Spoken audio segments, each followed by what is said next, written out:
మీరు ఫలించి అభివృద్ధి పొంది విస్తరించి భూమిని నిండించి దాన్ని లోపరుచుకున్న దేవుని స్తోత్రం. హల్లెలూయా. ఏమంటున్నాడండి? భూమిలో ఉన్నటువంటి అటన్నింటిని కూడా నువ్వేం చేయాలంట?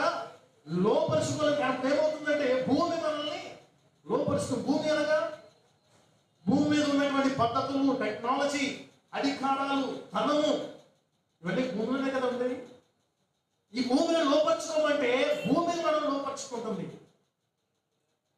అయితే నేను నాకు అడిగా ప్రశ్న, సృష్టి పతనం అవ్వడానికి గల కారణం ఎవరు?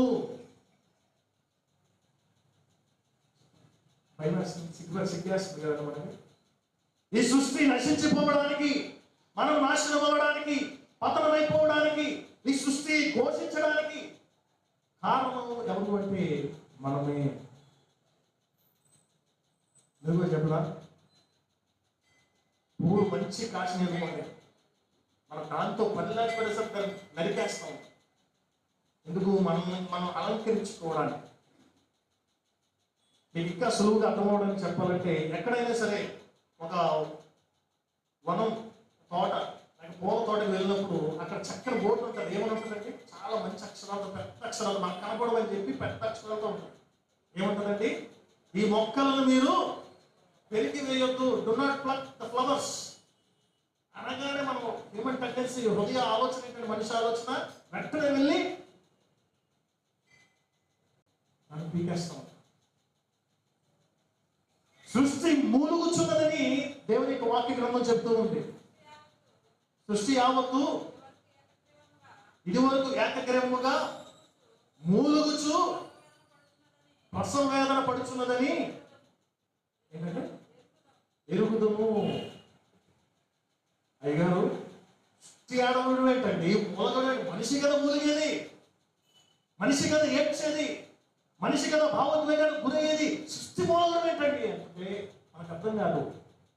ఈ మొక్కల భాష, చెట్ల భాష, కుక్కల భాష, రాళ్ళ భాష, లేకపోతే ఇవేమి మనకు అర్థం కావు. కాబట్టి ఈ రోజు గజ స్థలం కోసం కూడా కుటుంబాలు విడిపోతూ ఉన్నాయి. కారణం, ఇవన్నీ కూడా శాశ్వతము.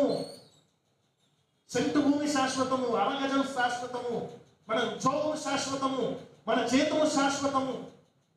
వీటిని ఆధారం చేసుకుని ఇది మనం లోపరుచుకుంటే మన దీని పట్ల ప్రతిస్పందన ఎలా ఉంటుందని మనుషుల పట్ల, నువ్వెంత,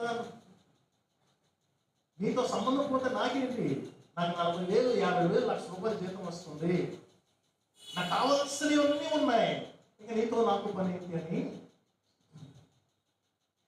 సృష్టి మూలుగుచు ఉన్నది. ఈ సృష్టిలో ఎవరున్నారండి? చెట్లు ఉన్నాయి, అన్ని ఉన్నాయి, మనుషులు కూడా ఉన్నారా లేదా? అందుకే కదా ఇది ప్రతి మనిషి రోదన ఏంటండి? మా పిల్లలు నన్ను అర్థం చేసుకుంటలేదు, మా మమ్మీ నన్ను అర్థం చేసుకో, మా డాడీ నన్ను అర్థం చేసుకుంటలేదు, నా భర్త, నా భార్య, నా రక్త సంబంధులు, అన్నదమ్ములు, చిన్న చిన్న విషయాల కోసం, తాత్కాలికమైనటువంటి అశాశ్వతమైనటువంటి ఈ స్థలాల కోసం, ఆస్తుల కోసం, రక్త సంబంధాలు కూడా తెచ్చుకునేటువంటి పతనమైన పరిస్థితులను మనం దిగజారిపోయాం. ఏమనుకుంటున్నామంటే మన సృష్టి చాలా ప్రాముఖ్యమైపోయింది, టెక్నాలజీ చాలా ప్రాముఖ్యమైపోయింది, ఫ్యాషన్ చాలా ప్రాముఖ్యమైపోయింది, గ్యాడ్జెట్స్ చాలా ప్రాముఖ్యమైపోయాయి, మ్యూజిక్ చాలా ప్రాముఖ్యమైపోయింది, అన్ని ప్రాముఖ్యమైనవి. కానీ మనిషి మాత్రం, సృష్టిలో ఉన్నటువంటి జంతువులు మాత్రం, అలనాటి ఇజ్రాయేల్ జనాంగంలో ఆ యొక్క ఆచారాలు కానివ్వండి, మీ పితరులు వారి పితరుల కాలంలో ఒకసారి కొన్ని 100 తరాలు వెనక్కి వెళ్తే మనిషి కలిసిమెలిసి జీవించేవాడు. ఇబ్బందులు ఉంటే, నష్టమైన ఏమీ ఆలోచించకుండా తోటి మనిషికి సహాయపడేటువంటి పరిస్థితులు. భర్త ఏది చెప్తే సరసా వహించేటువంటి భార్య ఏదైనా చెప్తే దాన్ని ఆలోచించి దాన్ని చక్కగా మరి ముందు మాటలు నడిపించేటువంటి భర్త.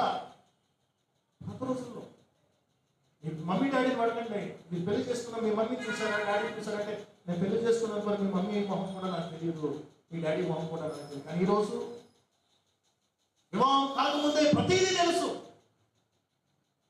పతనం.